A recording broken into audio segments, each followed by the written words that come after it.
Joe Rogan is once again challenging the status quo, and this time, he's got his sights set on one of MMA's most controversial rules. During a recent episode of his podcast, Rogan went off on the UFC's ban on strikes to the back of the head. According to him, this rule doesn't hold up when you compare it to other legal strikes that are just as dangerous, if not more. It's a hot-button issue that's been debated for years, but Rogan made it clear he believes the rule is outdated and inconsistent. Here's what he had to say. You know, Eddie Bravo's talked about this all the time. The old days of MMA, when a guy got someone's back, they would just drop elbows down on his head. Back of the head. If you have your back and the head is there, all this punching just to the side is not realistic because you realize you can't just lie flat on your back.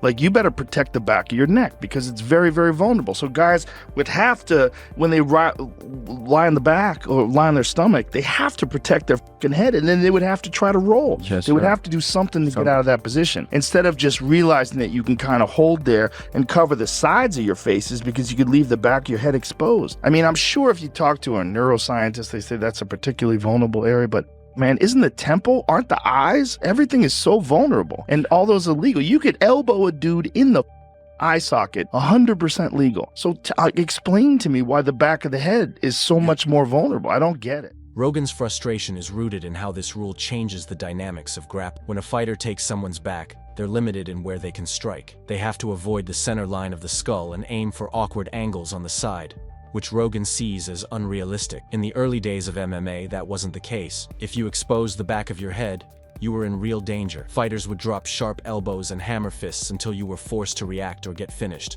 But today, fighters in that position can afford to cover up the sides of their face and wait it out, knowing those back-of-the-head shots are off limits. Rogan argues that this creates a false sense of security in situations that should be more dangerous. He also questions the logic behind what areas are considered too dangerous to strike. The eye socket, legal.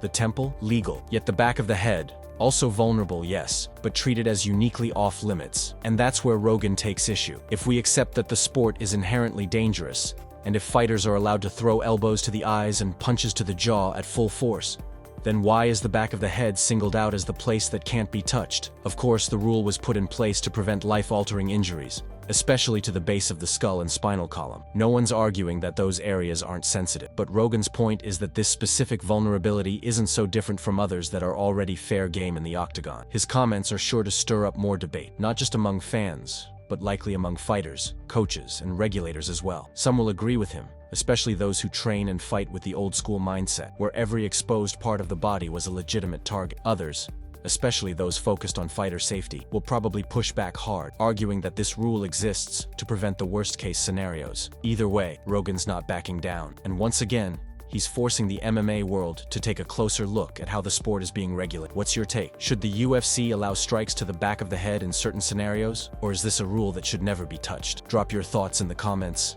And if you're into real MMA discussions that cut through the noise, don't forget to like this video, subscribe, and hit the notification bell so you never miss an update. Thanks for watching.